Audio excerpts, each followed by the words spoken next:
this increased pressure will obstruct the flow. This flow will be actually obstructed because of the high pressure in the crankcase. Moreover, the lubricant in the crankcase also will get evaporated because of high temperature and pressure. And once again, this lubricant will become vapor, and we can measure how much of lubricant is going as vapor to the outside. That is blow by. Once again, we can trap this lubricant and we can feed back into the inlet portion. That is another study which was made wonderfully by one of my another PhD scholar, namely K. Thundil Kumar. Both these processes have done a wonderful job in the dismantle part. The other two processes have done the numerical part in the IC engines using Converge and Star CD SIC package. So totally, I could produce some 4 PhD in the various areas of IC engines, and the fifth one being the microchannel heat sinks. So coming to today's lecture on this one, namely tribological aspects of IC engines, I wish to present it, the PPT along with you.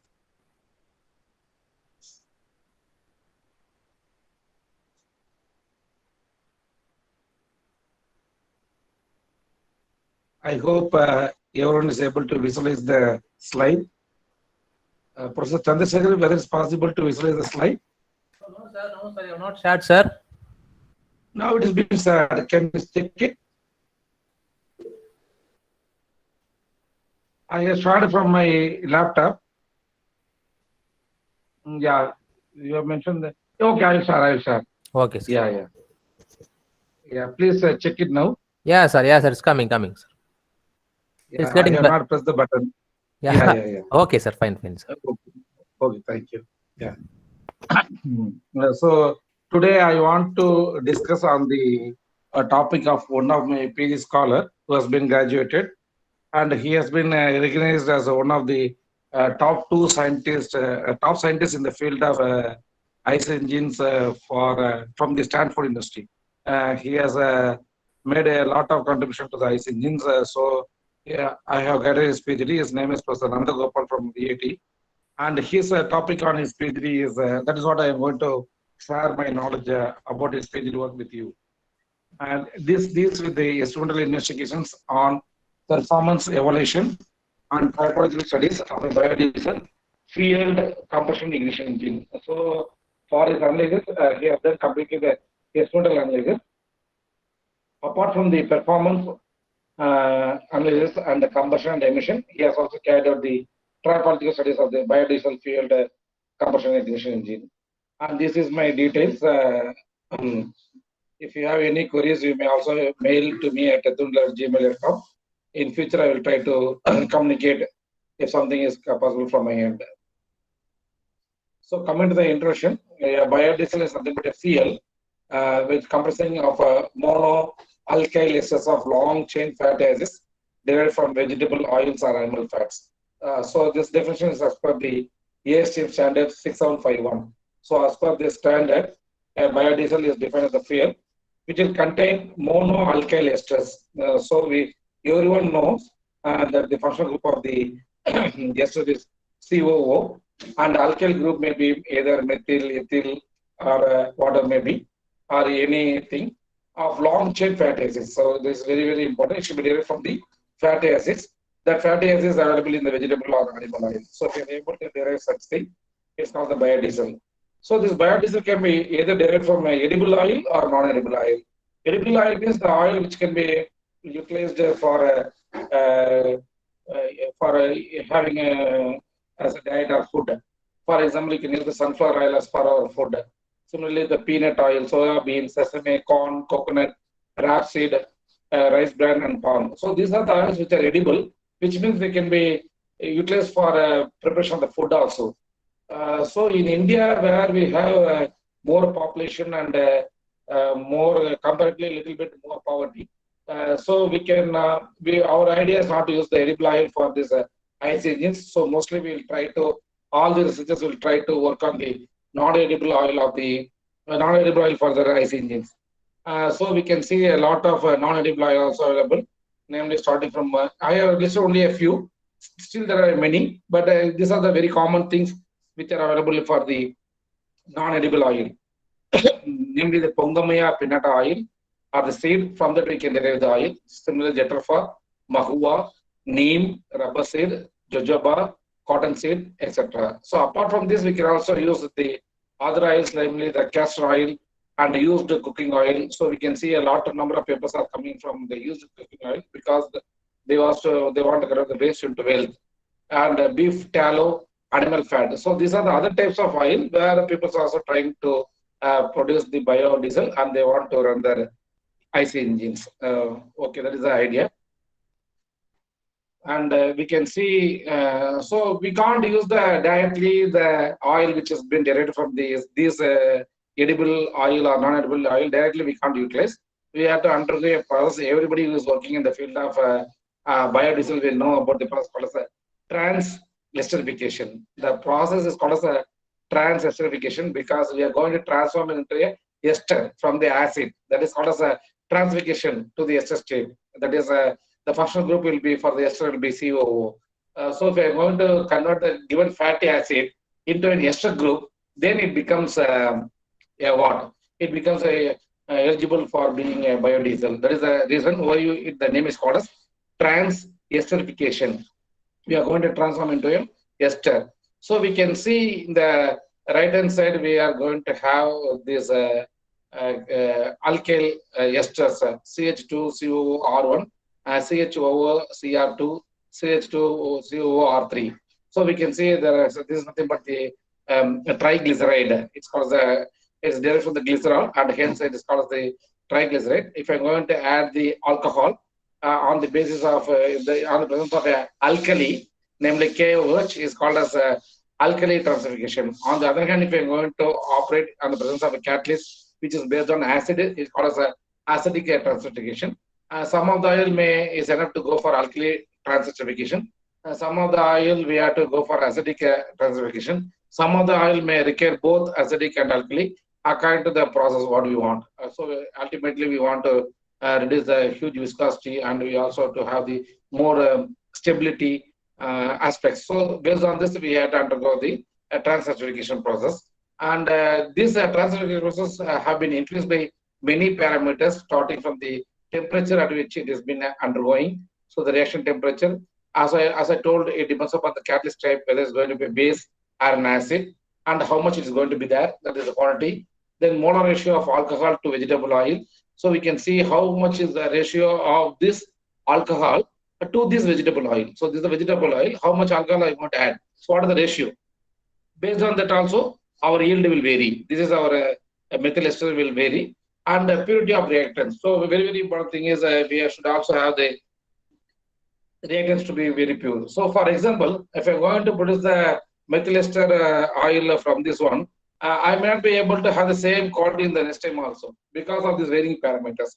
Even though we try to repeat the same repeatability, we may not be exactly reproducing the same oil. Maybe small changes, at least 1 or 2% variation will be there, which is unavoidable. But huge variation should not be there. We should try to avoid those things. So it also depends upon the moisture of the oil, the mixing intensity, and the free fatty acid content, FFA. Generally, it is referred as FFA.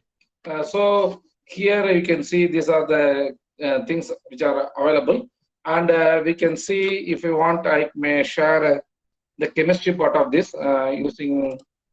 I hope you are able to see the whiteboard. So we can see here CH2, CH, and CH2, and it is COO R1. It is COO R2. It is COO R3. So we can. I hope you are able to see the screen, isn't it? Okay. Yeah, I have written it in the same format.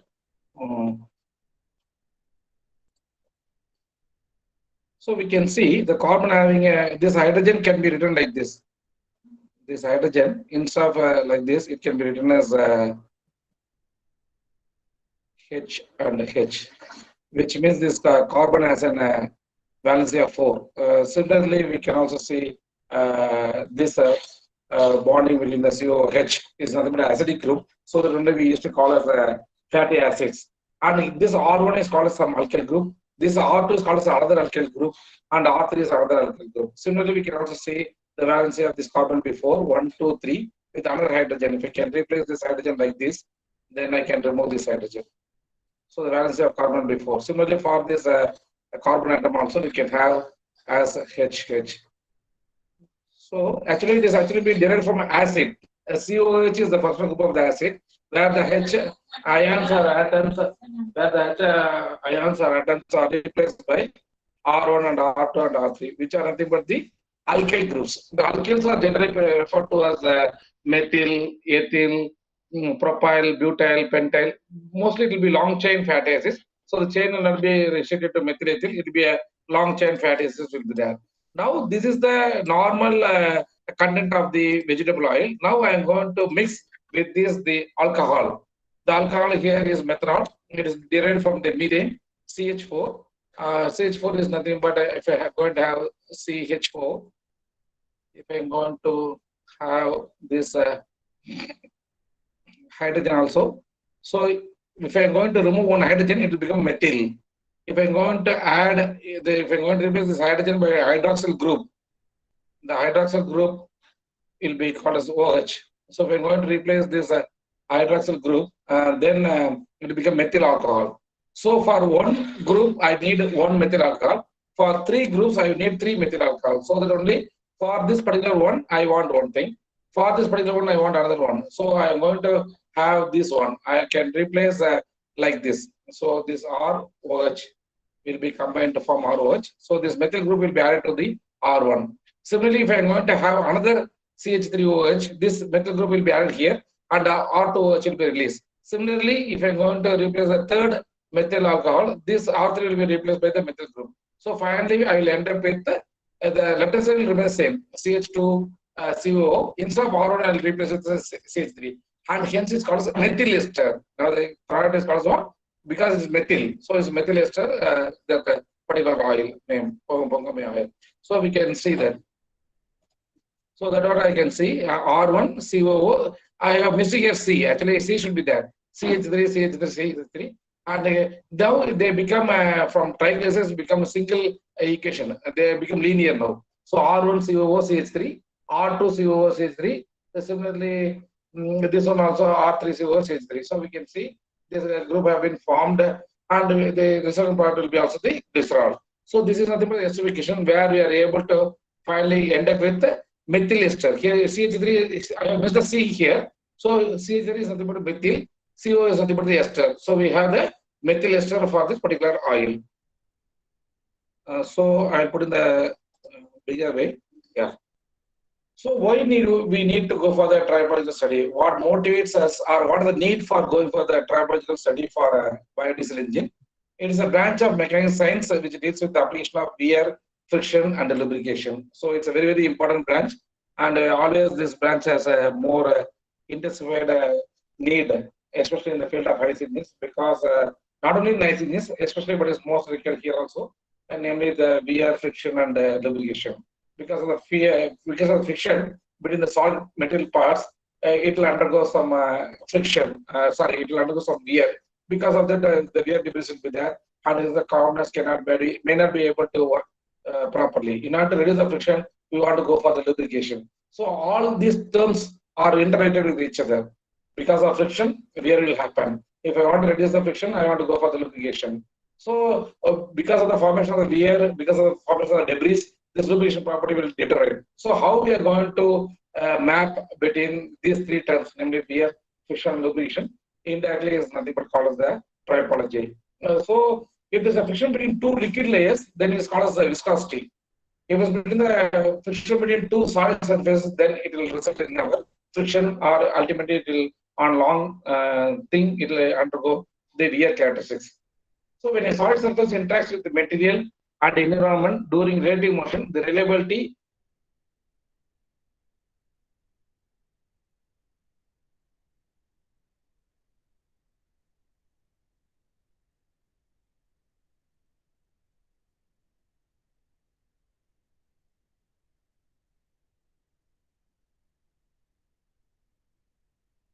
erosion, and because of the environmental factors also, it will be aggravated, and hence the branch of tribology becomes more important.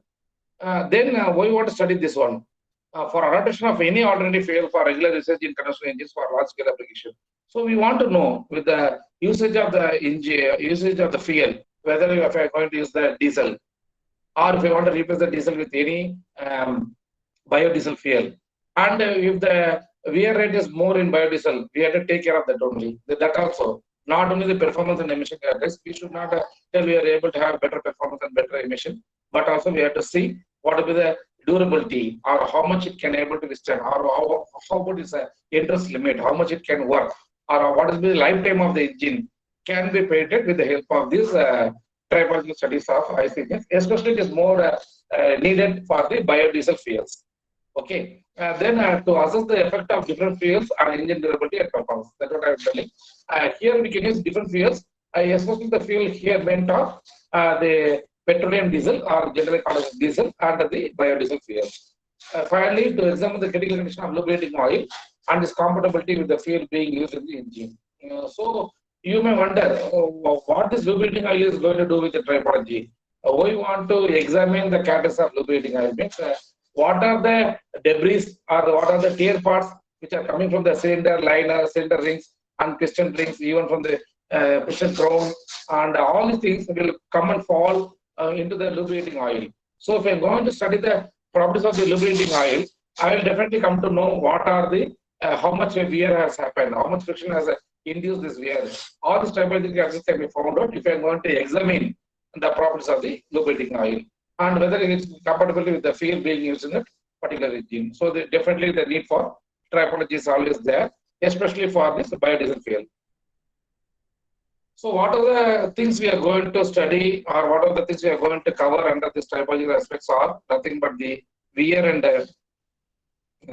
frictional characteristics of fuels using tribo tester. Yeah, we can test the wear characteristics of the fuel being used in the IC engines using the tribo tester, and also we can also study the wear on IC engine components through long-term industries. Yeah, we can also we will see each and everything slowly. So wear on IC engines components through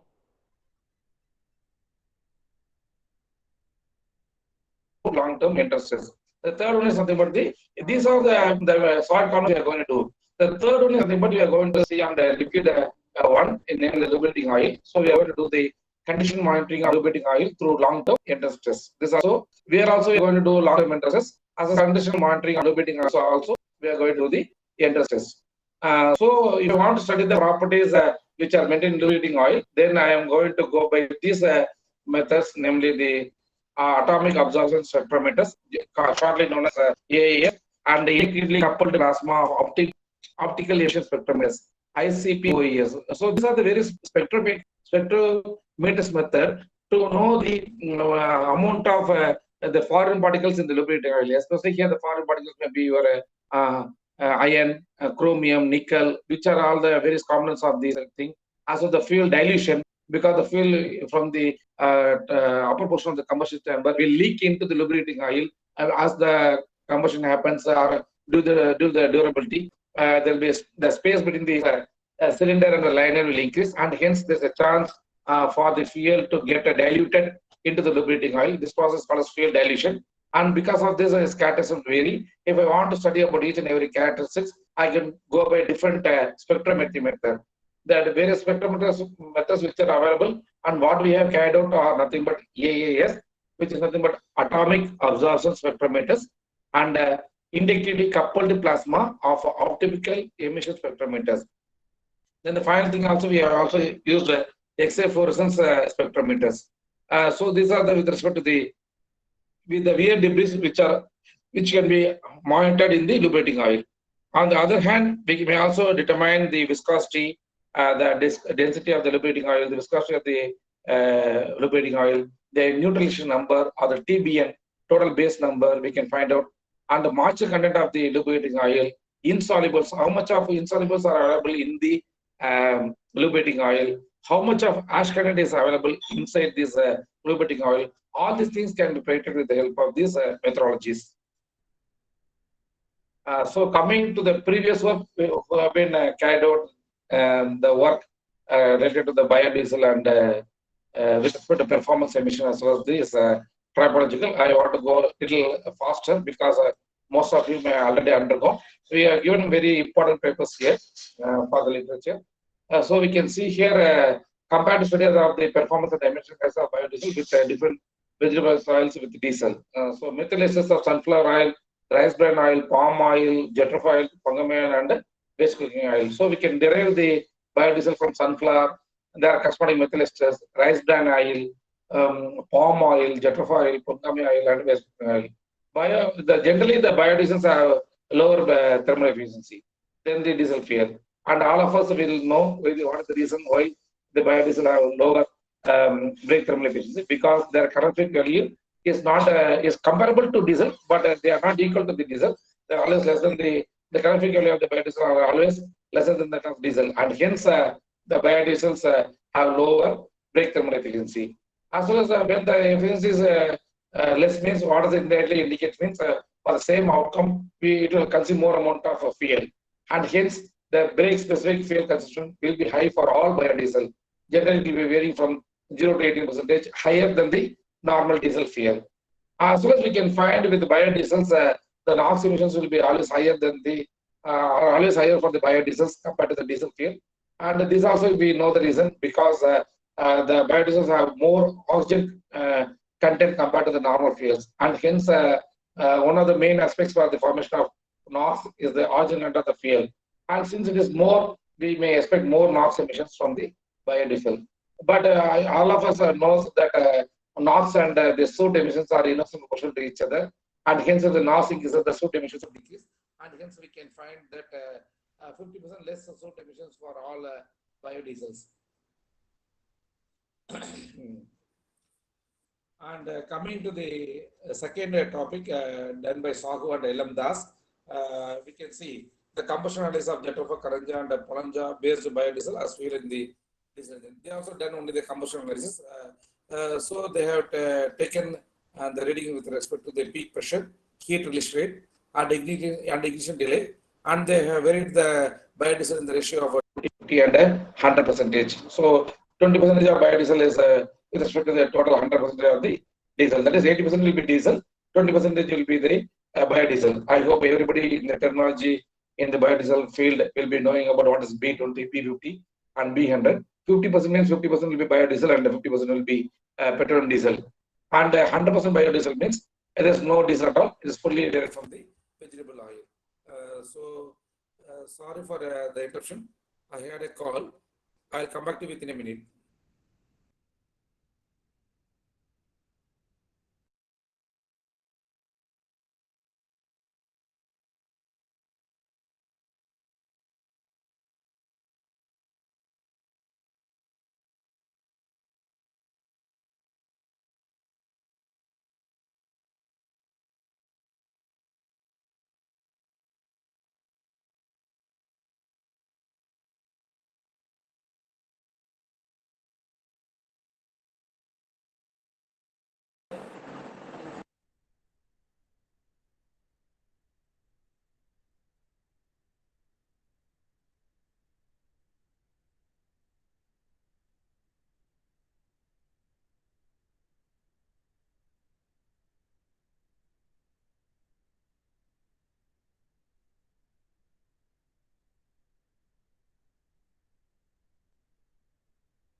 Hello, I am back.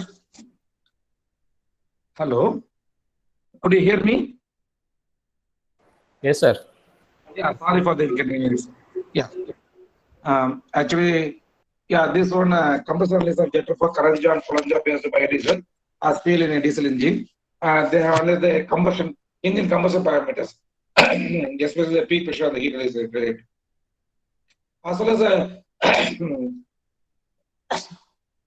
when it has a lesser calorific value, automatically we may end up with a lesser peak cylinder pressure. That is, the peak pressure inside the diesel fuel will be around 65 bar. That will be lesser than diesel for the biodiesel. It is expected, so the peak cylinder pressure for biodiesel fuels are always lesser than that of the diesel fuel.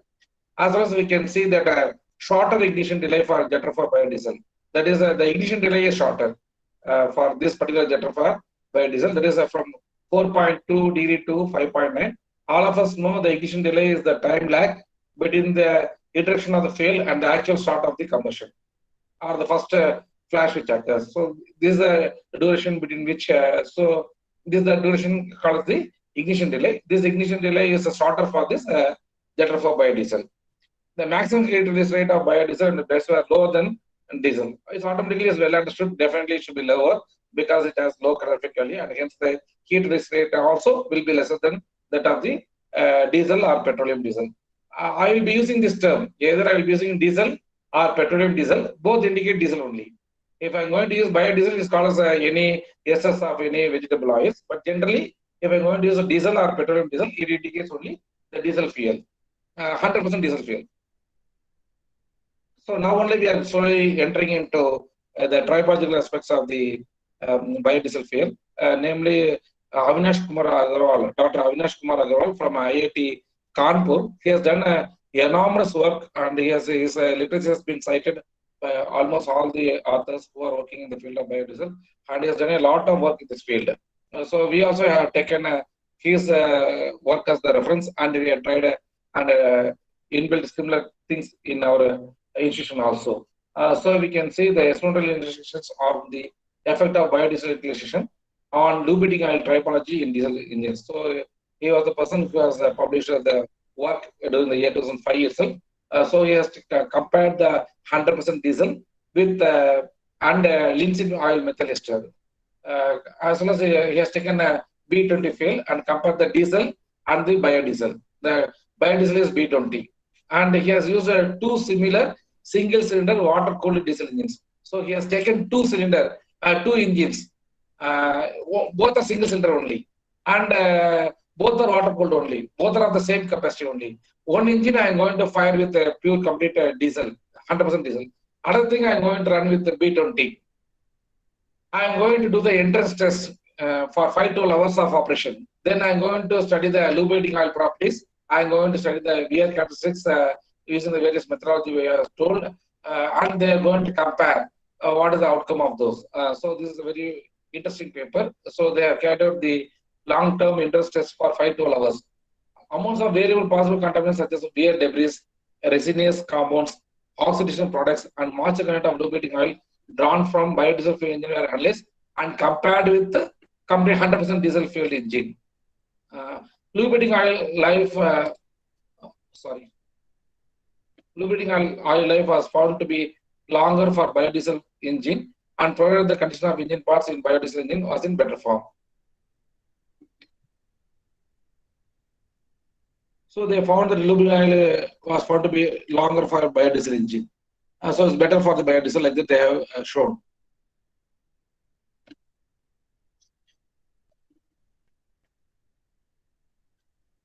Yeah. Similarly, the same author, Dr. Agarwal and his team, has worked on VR assessment in a biodiesel fuel CA engine. That is your diesel engine. So this lemon oil methyl ester 20 blend for 5 to 12 hours of interest. Once again, they quantified the wear debris through by this atomic absorption spectrometer. The wear metals were 10% lower in biodiesel engine. So they could see that the wear debris have been lesser in biodiesel engine compared to the diesel engine. Whereas in our result, when we are doing it, the results are entirely different. So long duration tests also they have done with the optimal wear tester, as well as they have found out the coefficient of friction and specific wear rates have been decreased with the increase the percentage of loam in the biodiesel blend. So they told with the addition of more biodiesel, the friction has also been reduced. So loam offer better lubricity compared to petroleum diesel. Here the petroleum diesel indicates 100% diesel fuel. This is the results they have been giving. That is with biodiesel or with the content of biodiesel increasement, the lubrication properties have been there's a decrease in the coefficient of friction, and the lubricity has been friction has been reduced. Once again, Professor Agarwal has investigated on the tribological properties of lubricating oil from biodiesel fueled medium duty transportation CADA engine. So they have taken this rice bran oil methyl ester 20% for 100 hours interest test. Why the interest tests have been reduced to 100 hours means because now the engine is a variable speed engine. Earlier, whatever I want to recall here, earlier the interest was 5 hours of engine because it's a constant speed engine. But when you are going for a variable speed engine, it's always advisable to have the interest up to only 100 hours because the engine is having different loads or different speeds, and hence the interest should be carried out only for 100 hours. So I want to put this point to every receiver of the session that the tribological test or the interest test for the constant speed engine will be different with that of the variable speed engine. If it's constant speed, we have to carry out the interest test for 5 to 12 hours. I will tell how we have to carry out the operations. On the other hand, if you are going for a variable speed engine, it's enough to handle the interest test for just 100 hours. As well as they have found out the viscosity and flash point of lubricating oil, they are increased with usage. So it's really good. So the flash point is increasing means it needs more. It's not easily vaporizable like that. As well as the pentane and benzene insolubles were low for biodiesel engine. I'll come to that point. So they are telling with the biodiesel, actually the lubricating nature has increased and compared to the 100% petroleum fuel. 100% petroleum diesel. A reduction of total base number was low for B20 blend. So also we can see that the base number also have been low for this B20 blend compared to this one. I'll come to explain what is meant by total base number, this pentane and benzene insolubles after some slides. So don't worry, I'll explain in depth. Better condition of lubricating oil and a low wear in biodiesel fuel engine. That's what they want to mention. Professor Agarwal want to show from all his studies that the biodiesel fuel has better lubricating properties and better wear characteristics. That is, there's no much wear compared to the normal diesel engine. That he want to show in his based on his research work. He has shown all this data. Similarly, we can also see, this one we have seen. Next one, initiation of friction and wear cases of palm biodiesel. So another person, namely this Fazal MA and Hazib, they have shown in the literature that they carry the wear cases of palm biodiesel, and they have the lubricants from B0, B10, B20, B50, and B100. A load is 40 kg for 1 hour. They have done with various things. Finally, what they control is that the wear rate and friction coefficient decrease with the increase of biodiesel. So he has also mentioned that with the increased biodiesel, that the wear rate has been decreased. That is a better lubrication properties are there with biodiesel compared to 100% petroleum diesel. So now coming to the his research gap, what also we found is there are no when he was doing his PhD work, there was no tribological studies available for this Pongamia oil methyl ester. So it was not available. So he has taken this oil and he has carried out his tribological studies. Moreover, this Pongamia oil is non-edible oil and it can be used as a fuel. And one of the national missions also where they want to cultivate more Pongamia seed, and they want to use as a national as a biodiesel as national wide, which has been given by the year 2003 and 2007. So they want to use the Pongamia seed for the biodiesel. Only 6% of available source being utilized as raw material. So we are using only 6% of the available source. Fast growing medium sized tree and can survive in adverse conditions. That is the advantage of going for this Pongamia pinata oil, because it can grow at entirely drought and even floody time, and it can withstand adverse conditions. So the biodiesel yield from this particular seed will be more than 80%, and hence it's better always to go with this Pongamia oil methyl ester. The reason the reason for choosing this Pongamia oil, I'm sorry. Just a minute. So the objectives of research work so this topic, whatever I'm going to present, is based on the performance, combustion, and the emission characteristics of the DI diesel engine with Pongamia oil methyl ester under various proportions, as well as they have been compared with 100% petroleum diesel. From that, we are going to find out which blend will be better, whether B20 or B40 or B60 or B80 or 100% biodiesel compared to the petroleum diesel. Similarly, this study is also extended to the study the tribological aspects. That is, how much the lubricating oil properties will get degraded. Whether it's better with biodiesel or is better with the diesel, that one we are going to study. And that's also nothing but the tribological characteristics. Coming to the third one, we are also studying the wear and the frictional characteristics of PME blends using reciprocating wear testing machine. That also we have done as a additional study. We have taken this piston cylinder and cylinder rings, we made in small pieces, and by means of a tribo tester, we are able to carry out the wear testing properties. So this one I can show how we can do it, as well as we can see that I hope everyone know how to do the performance and emission test. So I'm not going to explain the first 2 points. Coming to the tribology part, I'll be explaining more. We are going to, even though we have to carry out the test for 512 hours, we have carried out for 256 hours, and it is as per the Indian standard IS 10,1980 part 9. Similarly, the industries have been carried out for 256 hours with respect to diesel and biodiesel blend. Similar to that, Professor Agarwal have been carried out. We are also carried out for 2 different fuels, namely the diesel and the biodiesel. We don't have 2 engines, but we have the same engine, but we have completely replaced the cylinder, liner, piston rings, crankshaft, canting rod, all those things. I can show all those things. So we are replacing a single engine, and we have tested first. We are done with the diesel, this 512 hours of operation. Instead of 512, we have carried out up to 2 to 6 hours of operation. Then we have replaced all the components with the new one, and we have tried the same with biodiesel, and we have compared our readings. Okay.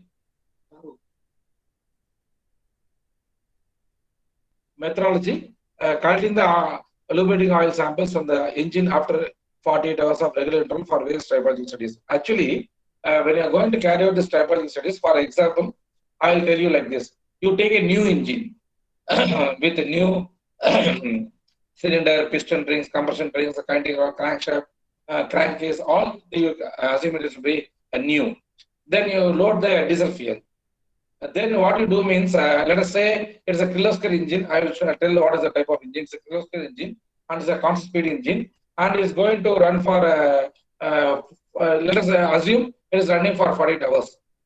After 48 hours, what you do means, you can take 10% of this total lubricating oil. That is, out of 4 liters, I can take 400 ml. So I'm going to take this 400 ml of this lubricating oil, and I am going to do the various testing procedure. I'm going to measure the viscosity. I'm going to measure the density. I'm going to measure the flash point. I'm going to find the fire point. I'm going to find the pentane and benzene insolubles. I'm going to find the total base number. I'm going to find the moisture content. I'm going to find out the ash content of this lubricating oil, whatever I have taken from this 400 ml. What I will do means, this 400 ml of lubricating oil should be replaced with the fresh 400 ml of lubricating oil. I hope you got it. I'll repeat once again. So you replace the entire arrangement with new setup and do the test for 48 hours. How to carry out the test for 48 hours also I will explain in the coming slides. So let us assume that we have carried out the test for 48 hours. Then out of this total lubricating oil, since the total capacity is 4 liters, that is 4000 ml, I am going to take away 10% of this one, which is something but 400 ml, and I am going to measure the various properties of this lubricating oil. Whether this lubricating oil property is the same as before or it has been deteriorated. Definitely it will get deteriorated because it undergone the usage. Now we want to compare whether this lubricating oil deterioration is more for diesel or it is more for the biodiesel. That is our aim. That is the aim of our study. That is the main thing. Okay, that is what we are going to explain here. That's what I told. So once you are compared with the 40 hours of diesel, similarly you can compare what has happened with biodiesel at 40 hours. Like that we can do it. Yeah. So we can see here we have listed the properties of the tested fuels, namely the diesel, Pongamia methyl ester 20%, 40, 60, 80, and 100% methyl ester. So we can see the acid number is nil or 0, whereas the acid number is more than 1.53 for this PME 100%. Similarly, the ash will be more for this biodiesel, and the pour point, as well as you know the various properties, namely the flash point, kinetic viscosity, the moisture content, The moisture content is not there for any diesel because we are doing it artificially. Whereas when you are trying to do with this vegetable oil or this pongama methyl ester, with the content, the moisture content also will increase. There is a biodiesel content, and the moisture content also increases, and it goes up to 0.4 percentage by volume. Similarly, the density also is increasing because we know the density of the PME is more than that of the density of this diesel fuel. Similarly, the heating value, as I told you earlier, the calorific value of the biodiesel are comparable, but they are not equal. So we can see here it is 44,450 kilojoule per kilogram. If I'm going to burn 1 kilogram of diesel, I'll be able to get 44,450 kilojoules of energy. Whereas if I'm going to burn 100% petroleum, 100% pongam methyl ester, I'll be able to get only 34,220 kilojoules. That's the logic. It actually we know that with the increase in the biodiesel, then the calorific value also will decrease because the calorific value of the methyl esters are lesser than that of the corresponding diesel fuel. So we can see this Pongamia oil methyl ester will have a lot of fatty acids. So there are a number of acids available inside this methyl ester. So what are the acids which are available are nothing but palmitic acid, oleic acid, mystric acid, behenic acid, linguric acid. So we can see the different types of the corresponding chemical names are also given here. And also it has been mentioned whether it's saturated or unsaturated. If it's going to be single bond means the bond between two carbon atoms is a single bond means it's called saturated. If the bonding between the two carbon atoms is a double means it's called as a double or triple means it's called as unsaturated fatty acids. So we can see this Pongamia oil methyl ester or this Pongamia biodiesel will contain both saturated and unsaturated fatty acids. As well as we can see the unsaturated portion is more. We can see the proportion by mass here. Nearly some 16% of unsaturated oleic acid is there compared to the other saturated. So the saturated acids are nearly only 30%. So we can able to get the various contributions from this GCMS analysis. Let me explain about the schematic diagram of the experimental setup. We have this Kirloskar single cylinder diesel engine which has been air cooled, and we have the data access system to take the various pressure readings and temperature readings inside the engine combustion, and an electrodynamometer to load the engine. We can even load the engine more than 100% also. In our durability study also, we went with 110% of loading capacity. And this load gauge can be set with the help of load cell. We will be able to load the dynamometer. So this is a coupling between the flywheel and the engine. Most of the experimenters will know how to carry out these studies. And we also have the exhaust gas analyzer to measure the various NOx, SOx, and other hydrocarbon CO emissions. And finally, it will be let into the atmosphere. So this air flow rate can also be measured with this air tank using a manometer.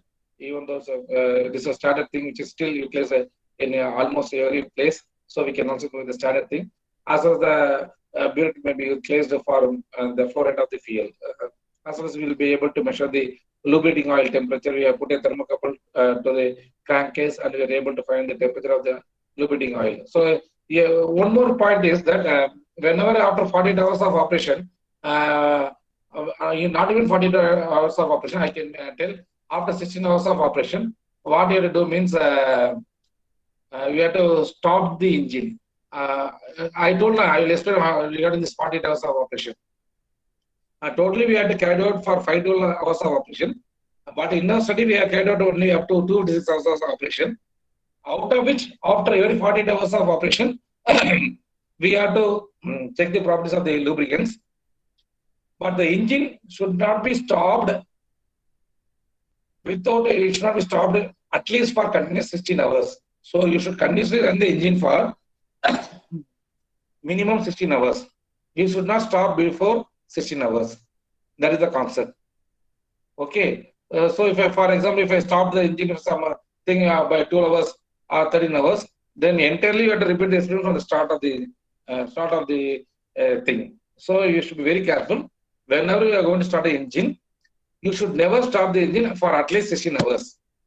After 16 hours, we can stop. After 16 hours, we can stop.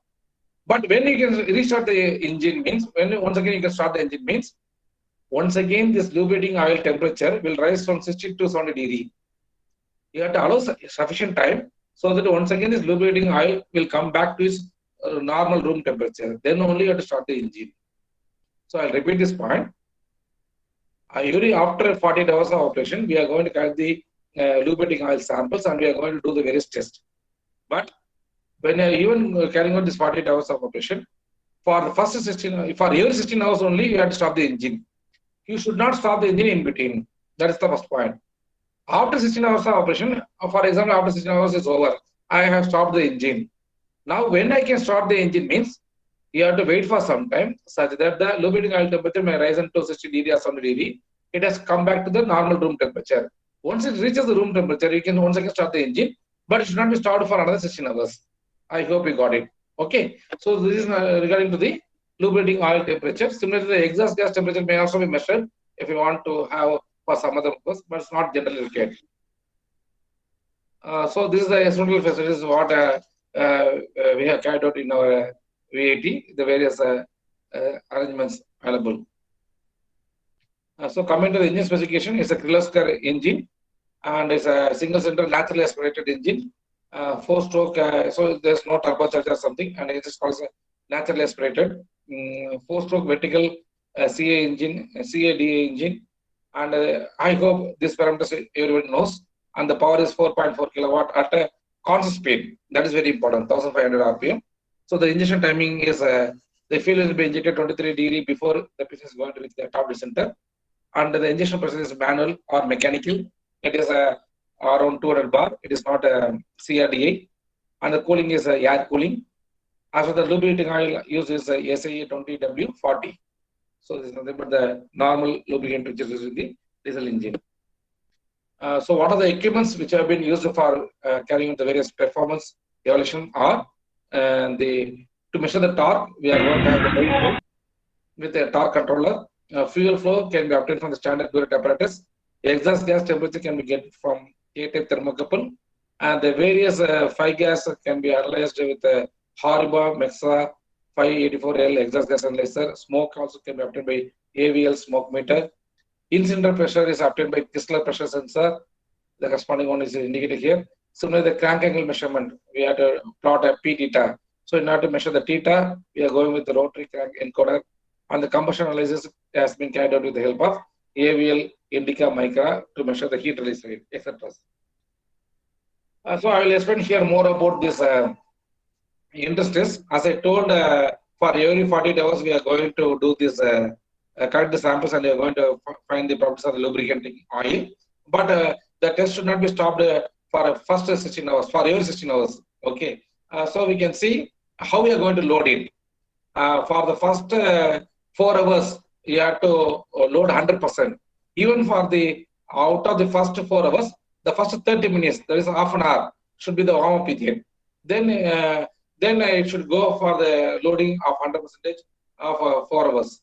Then the load should be reduced to 50% and should run for 4 hours. So now it becomes 8 hours.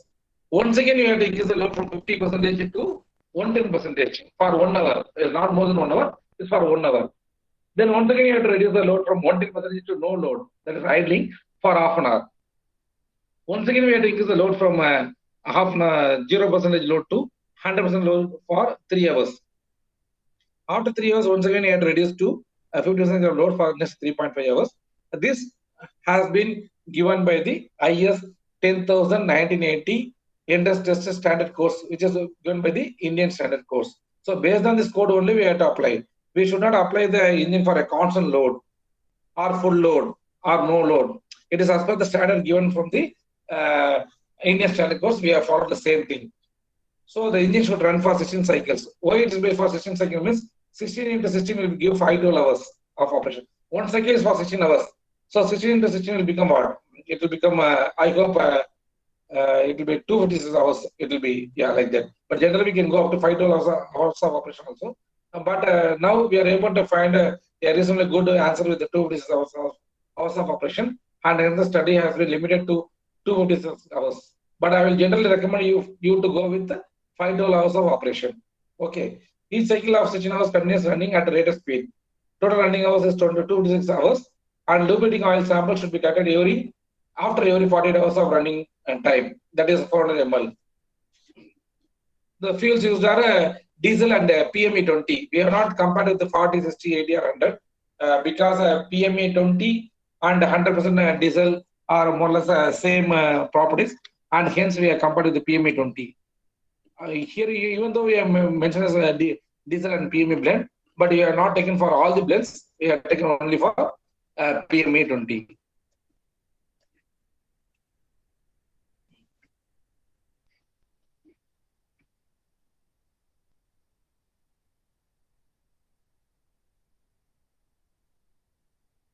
Yeah, you can see here. The list of changed engine components. So first one, as I told you, inside the travel studies, don't stop at 2 hours. Please go up to 5 hours of operation. Then once, let us assume that we are carried out up to 5 hours of operation, then you completely stop the engine. You have to change the following components. What are things you have to change it? You have to change the cylinder block. You have to change the piston and piston rings. You have to change the canting rod. You have to change the big and small end bearings. Oil pump with oil filter. Engine valves. Diesel pump with nozzle. Air filter. All these components should be changed before you are going to replace from one fuel to another fuel. Now, for our experimental, initially we went with the diesel fuel. Then we replaced all these components and we tried a new setup with the PME 20. That is what I'm about to explain here. So, coming to the results and discussions, performance, emission, and combustion analysis. I hope most of you are working in the field of IC in biodiesel, and the time is hardly now some 25 minutes of time is there. So, I'll rush through the performance and emission characteristics and combustion characteristics, but I will go a little bit slower regarding the tribology aspects so that it will be more useful to you, because most of you may be knowing about the performance and emission combustion analysis. So I'll just rush through this. So if you're going to compare and come to performance means is generally we are talking about a brake thermal efficiency, brake specific fuel consumption, and brake specific energy consumption. Coming to emission parameters, we know CO, NOx, unburned hydrocarbon, smoke capacity, etc. And even SOx, soot. Yeah. Combustion parameters means generally we are going to deal with the in-cylinder pressure and the heat release rate. Even in-cylinder pressure, we can take even the peak pressure also we can compare. So we can see that the specific fuel consumption for the diesel will be lowest because it has more calorific value, and it will be decreasing with the increasing load. That is the brake power. All of us are know, and we can see for PME 100, the brake specific fuel consumption will be more because of its lower calorific value. The similar trend can be obtained for the specific energy consumption. So more energy will be consumed for the biodiesel because its energy is lower compared to the diesel fuel. The same trend, but the graph will be somewhat very narrow compared to the earlier one. So we can see as the load increases, the efficiency also increases, and we can see the brake thermal efficiency for the diesel fuel is the 100% diesel fuel is 30%, whereas for 100% methyl ester, methyl ester is 25.38%. I hope everyone knows this concept. Similarly, the CO emission for the diesel will be more compared to this biodiesel. This is because the diesel fuel has lesser oxygen content compared to 100% methyl ester. Not only methyl ester, any biodiesel will have more oxygen content, and hence we can see that the CO emission for the biodiesel will be comparatively lesser compared to that of the 100% diesel fuel. Okay, so we see as the methyl ester percentage increases, automatically the CO also getting decreased. We can see that one. And unburned hydrocarbon also we can see it is more for the diesel fuel, and it's very less for this 100% PME. NOx, so we can see reverse trends will be there for the NOx, because as I told you earlier, the main reason for the formation of NOx are three parameters, especially the oxygen content of the fuel, the maximum temperature of the combustion mixture, and the reaction time. Since the temperature, the oxygen content is more for the biodiesel, we can expect more NOx for the 100% biodiesel compared to the 100% petroleum diesel. And given what is the percentage and all, I will just quantify it due to lack of time. If you want, I will ready to share the slides with you. You can go through that. And smoke opacity, as I told, this NOx and smoke will be opposite to each other. We can see for the diesel it is more, and for the PME 100 it will be lesser. So that is about the performance and the emission charges. Coming to the combustion analysis, and the pressure and heat release rate, as well as the peak pressure, P theta. So we can see here the pressure has a nearly more than 65 bar for the PME, that is for the diesel, and be less than about the 100% your methyl ester. That is what is given. If you want the exact value, it has been highlighted here. For the pure diesel, it is 65.56 bar, and for PME 100, it is 64.29. So the pressure has been decreased nearly more than a bar for the PME 100 fuel at the full load. Yeah. Similarly, coming to the heat release rate, the heat release rate is obvious. It will be maximum for the diesel fuel and be very less for the PME 100 fuel. And we are able to plot this heat release rate with respect to the crank angle. Yeah, this is very important. So I want to come here only. So then I rushed there. We have covered within 5 minutes. I'm happy. So let us go slowly.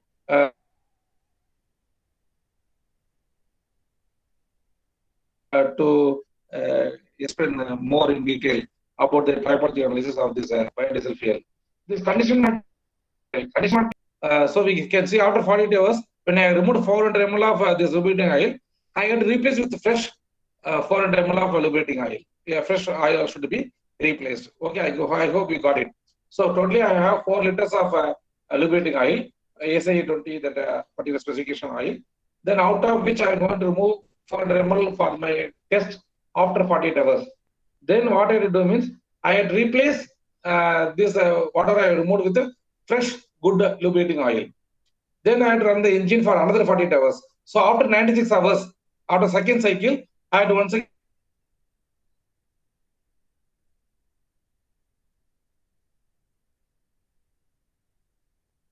I had to remove 400 ml of lubricating oil. Once again, I had to replace the 400 ml of fresh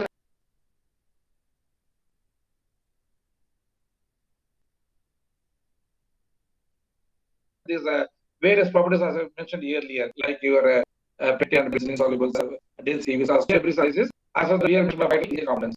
So the phase 1 is deals with the diesel, and the phase 2 deals with the PM20. When I move from phase 1 to phase 2, I had to completely replace the engine components, as I mentioned earlier in the previous slides. As well as you can see, the brake thermal efficiency of the diesel is 30.03, whereas for PM20 is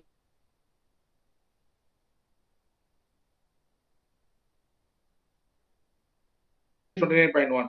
So they have almost the same brake efficiency. So now I want to compare whether I can go only compare these things because they have the same thermal efficiency. Almost they are not same, but almost they are having the same thermal efficiency. So my idea is that if I want to go with 20% of a PME, whether it's better, how about this tribological characteristics? That is what I want to study. Actually, you have to run the engine for 5 hours of operation, but we have solved with the 256 hours of operation. But if you want to really get an interest test, you have to go up to 5 hours of operation.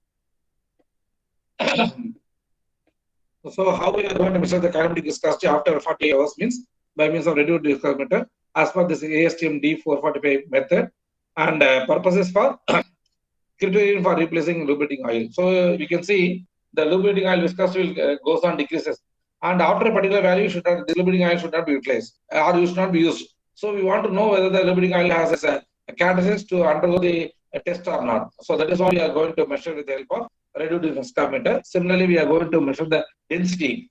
What will happen means the density of the diesel as well as the density, the density of the lubricating oil will increase with respect to both diesel as well as with respect to the biodiesel. Why means whenever I'm going to undergo the interest test after 48 hours of operation or after 96 hours of operation, what will happen means because of the friction between the cylinder and the liner, the gap in gap is, don't imagine it is some meters or centimeters. It will be in micrometers.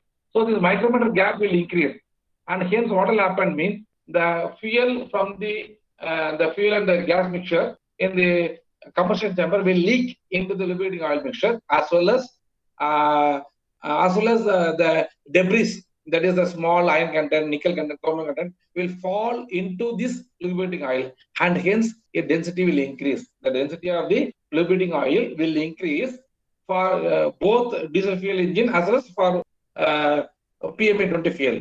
But which will have more density increase? That's what we are going to find out. So measuring the density is also very important, and this will come from the measurement of density of lubricating oil. Will come to know how much of metal have been weighed or how much of fuel have been diluted to the lubricating oil. That can be found with the help of density measurement. Similarly, with respect to the moisture, so the moisture content will increase with respect to the increased number of hours of operation, and this operation, when the moisture content is going to be more, automatically it will destroy the oil film strength. The lubricating oil film strength will reduce, and hence it will lose its properties of being lubricated. As well as it will increase the wear rate, fuel dilution, etc. So we can see, and for measuring the moisture content, we went with this Retta-Fisher titration unit as per the ASTM-D 2709 methodology. Similarly, we are going to measure the flash point. The flash point should not decrease actually, but when the lubricating oil property is getting decreased, what will happen means the flash point will decrease, which means there's a more opportunity for the lubricating oil to get evaporated very easily. If the lubricating oil is going to get evaporated very easily, means what will happen? Automatically, my lubrication nature will decrease. Automatically, my wear will increase, which means I can't utilize my engine. So that is the reason.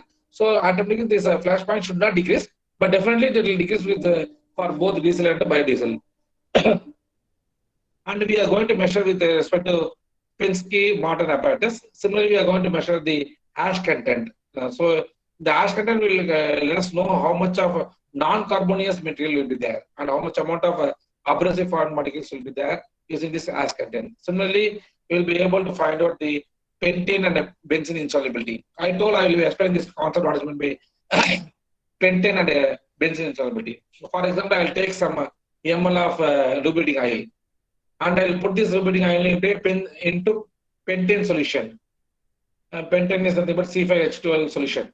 So when I'm going to put this small amount of oil, lubricating oil into this one, what will happen is it will be able to absorb all the components. But some components may not be absorbed by this lubricating, by this pentane, and some properties of some particles will be just floating on the top of this pentane solution. This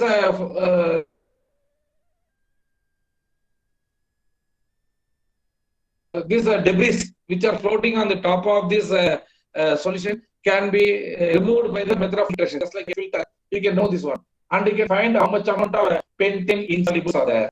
If it's going to be less, it is good. If it's going to be more, it is not good. So that is the answer. Similarly, we have to, instead of using the pentane solution, we have to use the benzene solution, C6H6. There also we have to check. Why you are using pentane and benzene insolubles are nothing but pentane is aliphatic, whereas benzene is aromatic.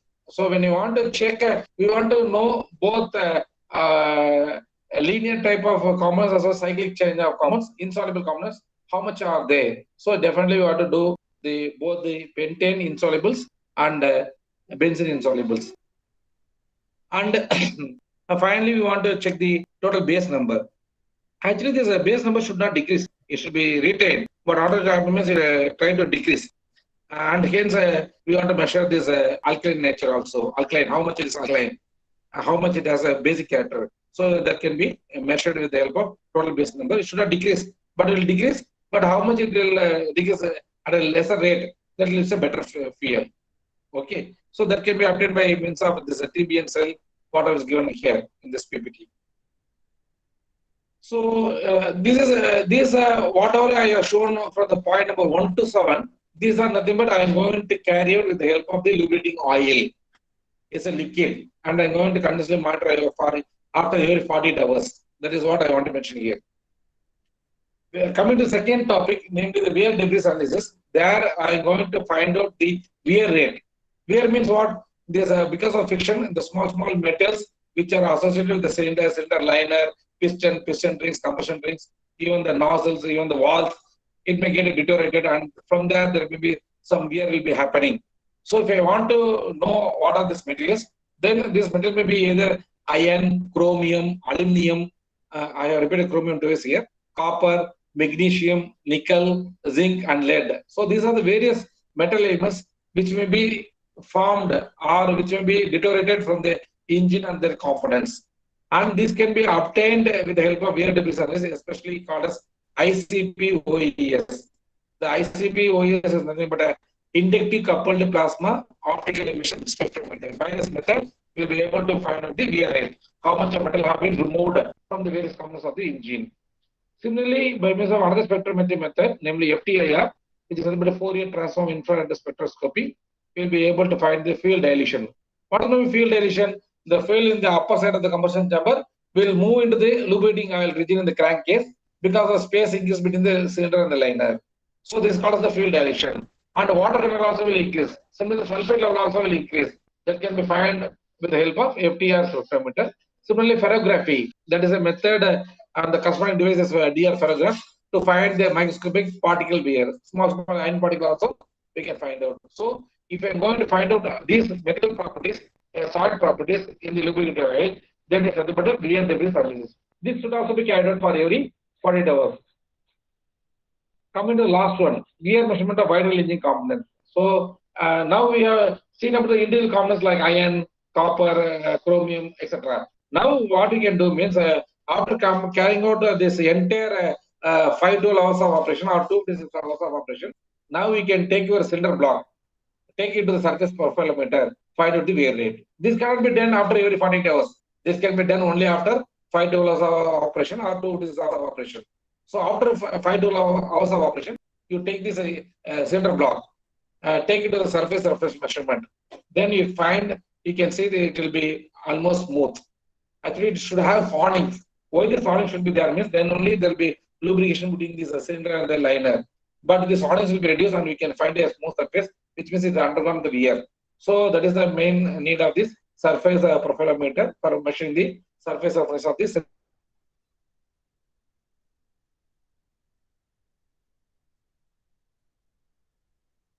center block. You can measure the target center, you can measure the midway, you can measure the BDC. I will explain those things for at 0 hours.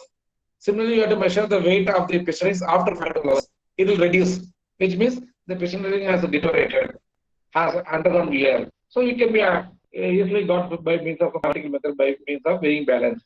Similarly, we can also find the SEM analysis, that is scanning electron microscopic analysis of a cylinder block to assess the wear of the cylindrical surface. So we can also find it with the help of our SEM analysis. And finally, also apart from this, we have kind of the wear and frictional characteristics of biodiesel that will come to you a little later. At the time, I will explain you if time permits. Okay, I'll try to rush up. So we can see here after 48 hours of operation for the diesel.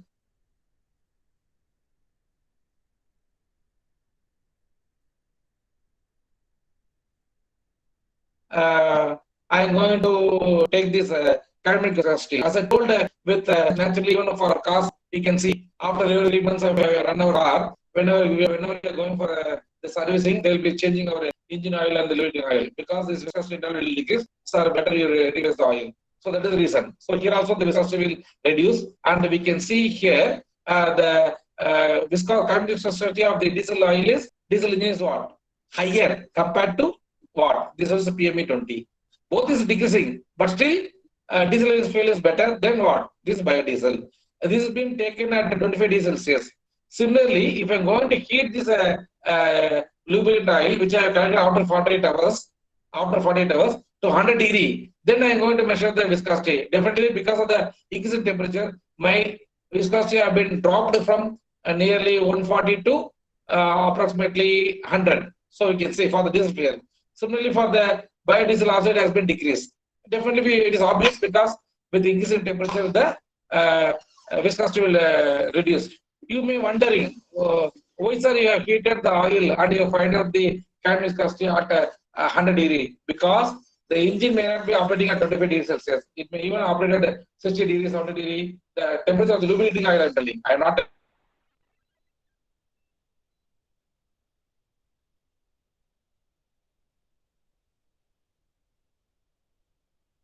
talking about the combustion temperature. It will be nearly 1,200 or more than 1,000 degrees Celsius. Talking about the combustion temperature at 25 degrees Celsius, as well as at adverse temperature range, namely 100 degrees Celsius, I am finding the kinetic viscosity. The trend is the viscosity is reducing with the time duration. So you can see at 40 hours of operation is less.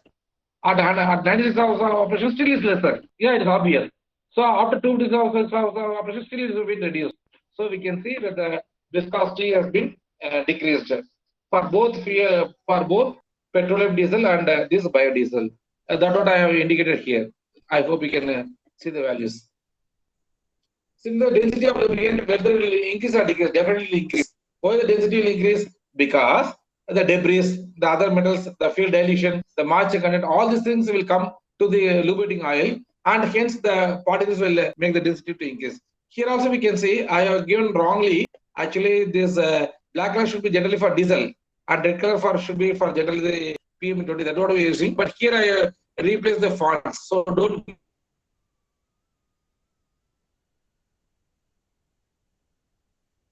get confused. Here also the density for the PMA20 is more, which is bad. The density should not increase much for the biodiesel compared to the diesel. So still here also the biodiesel is not having a better option, or is not doing a better job than the normal diesel. That's what we want to communicate here. The flash point should not decrease. I told you the flash point of the lubricant oil should not decrease, because the flash point decrease means it has a tendency to easily evaporate. So we can see the diesel possesses better flash point compared to the biodiesel. Both are decreasing, I agree, but comparatively, diesel doing a better job compared to PMA20. Similarly, the moisture will be increasing for the PMA20 more than the diesel, which means the lubricating oil will have more moisture content, which will undergo more corrosion and erosion and deterioration of the lubricating properties. Similarly, the total base number should not decrease, as I told you earlier, but it will decrease more for the biodiesel compared to the diesel fuel. Okay, actually, because here you can see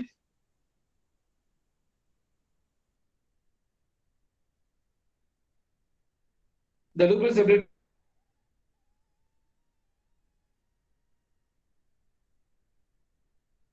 to utilize the corrosive acid formed during engine operation. Why it's not yes? You may ask me a question. Why the only will go inside and reduce the acidic nature to neutralize? But once again, if this base number is getting decreased, means what will happen? It will not be able to perform its duty effectively. So this should not decrease. But anyhow, it will decrease. But which will decrease more? This biodiesel is decreasing more, which means it's not able to perform as effectively as petrol and diesel fuel. That's what we want to communicate here. Similarly, the ash content is more for PME20. It should be less, but it's more for the biodiesel, whereas it's less for the diesel fuel. Similarly, I told you earlier the benzene soluble for the aliphatic, and this benzene insoluble for aromatic, and the various components. We can see here the insolubles is more for the biodiesel compared to the diesel. It should be less actually. It is more for the biodiesel, where it is less for the diesel. Similarly, the other things is for the this is for the blue color is for your this one benzene. This is for pentane. The top figure is for the top two curves are for the pentane. The bottom two curves are for the benzene insolubles. Similarly, we can also, as I told you, it is ICP, OES will be able to find out the various components like iron, copper, chromium, aluminum, etc. So we can see the various contents, and it is more for the PME20 fuel. You can see for iron, it is more for the biodiesel, and for the iron for diesel engine is this one. Similarly, copper, these two things are copper. Copper for the PME20 is more, whereas copper for the diesel engine is less in the lubricating oil, which means diesel is doing a better job than the biodiesel with respect to the lubrication. It's not affecting the lubricating oil much. Similarly, the nickel and lead concentration. So I hope we can go through this slide and we can understand.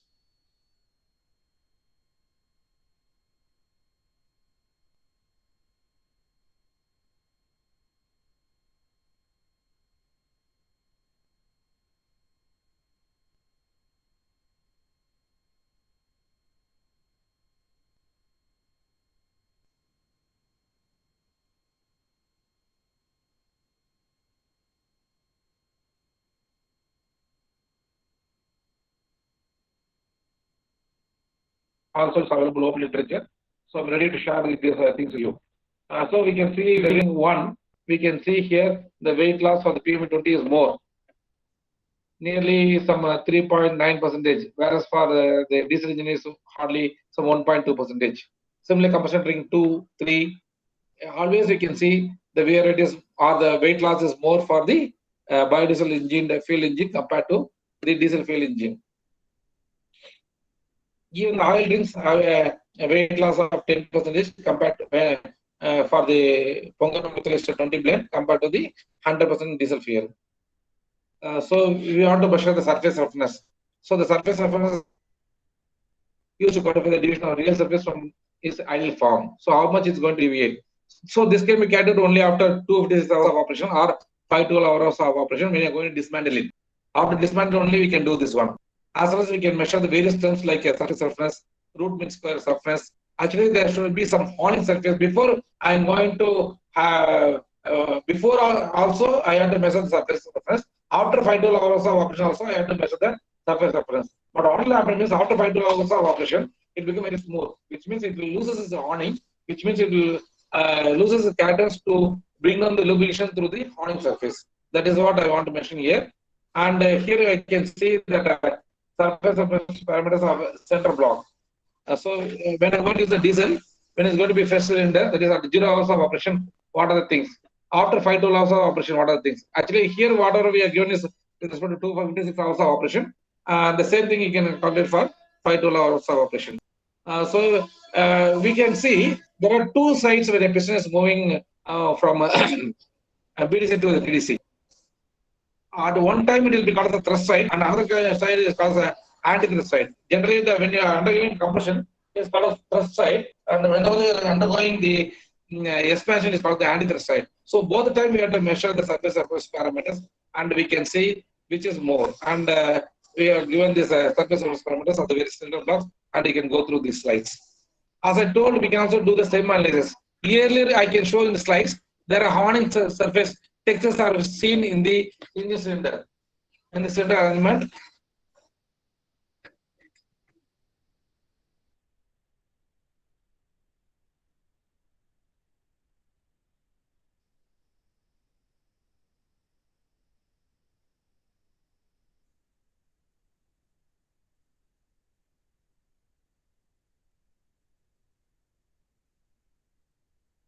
which means there's a better lubricating properties between the cylinder and the liner.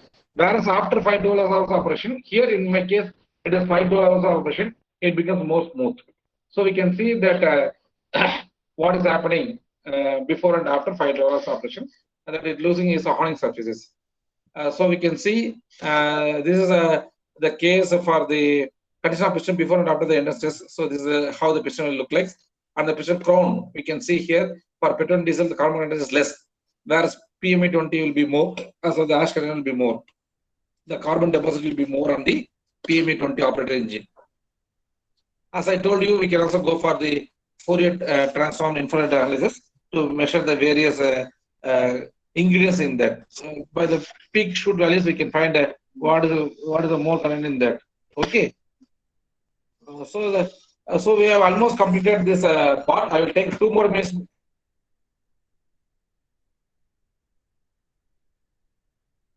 to complete the another test what we had done. So this is almost over. So we have completed the travel studies. We have done the continuous monitoring of the lubricant. As we have done the beer analysis by the various techniques. And there is one more method to find out the tribological properties of this, to find out the wear rate of the cylinder and piston. For this, what we have to do means, please listen here. Here we are not using any lubricant oil. We are going to replace the lubricant oil with our oil samples itself. 100% petroleum diesel, then 20% PME, 50% PME, 80% and 100. If you want, you can go with the 20, 40, 60, 80, 100. Nothing wrong in that. But we have carried with 20, 50, 80 and 100. Now what we have to do means we have to use a tribology. This is called as a tribology tester, where we are going to use this tester, and instead of the lubricating oil, we are going to use this diesel and biodiesel. Initially, let us assume let us going to use the diesel fuel. And what I am going to do means I am going to apply the load. The load will be 130 newtons. So this is nothing but my piston surface or the center liner surface. You can see here is a first center liner, and the compression ring are used for the wear and friction test. And what we will be doing means we will be applying a load of 130 Newton by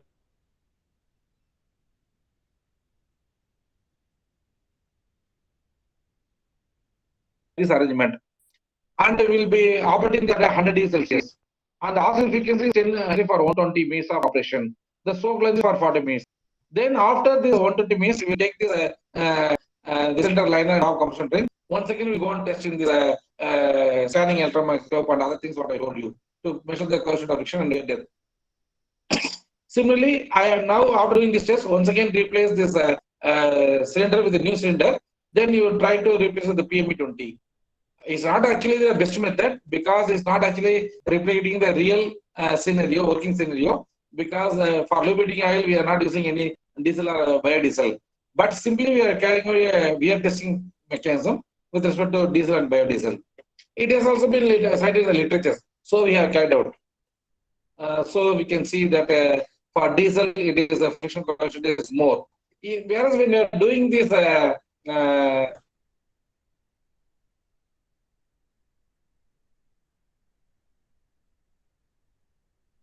with respect to this this wave testing machine, what I discussed just now in the previous slide, it is very less. So we can see that the opposite effect. Yearly so far, whatever we have seen, we can see that this is doing a better job than the biodiesel. But when I'm using this diesel and biodiesel instead of lubricating oil, then I could see that diesel is not a good one for the lubricating oil. Whereas the other things are as good as for lubricating nature. That is what we want to recommend here. Similarly, the wear depth is also more for the diesel compared to the other PME blends. So I hope I have completed. I don't want to once again consolidate and conclude because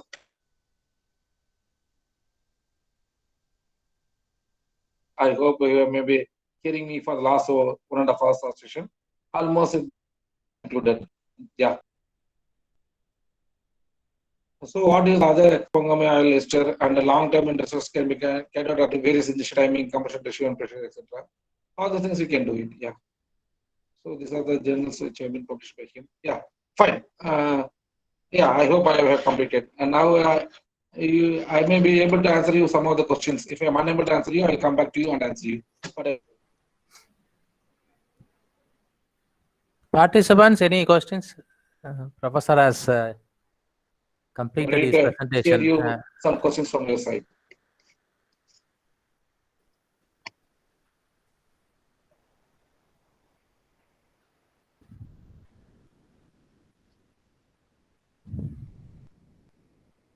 By 2 or 3 more minutes. Yeah.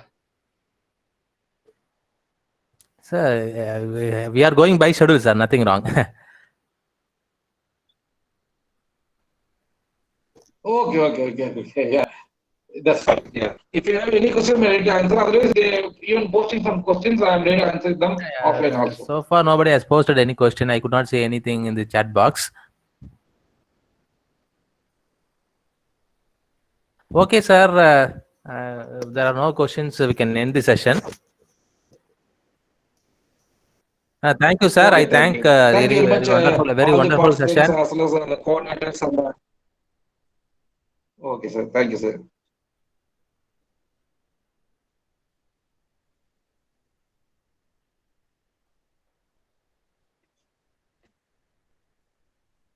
I hope So, Thundil, sir? Sir? Yes, sir. Yes, I sir. could hear you, sir. I officially thank you, sir, for your support and very nice presentation on the wear studies, the measurement devices we have to use, what are the procedure, standard testing standards, everything neatly explained. Very interesting session, sir. We are really thankful for your wonderful session, sir. Thank you. Thank you, sir. Thank you, everyone, sir. Yeah. Bye, sir. Bye, sir. Thank you. Yeah. Thank you, sir. Bye. Participants, let's now break for lunch and we shall meet by 2:15 for the next session. Thank you. Thank you for joining.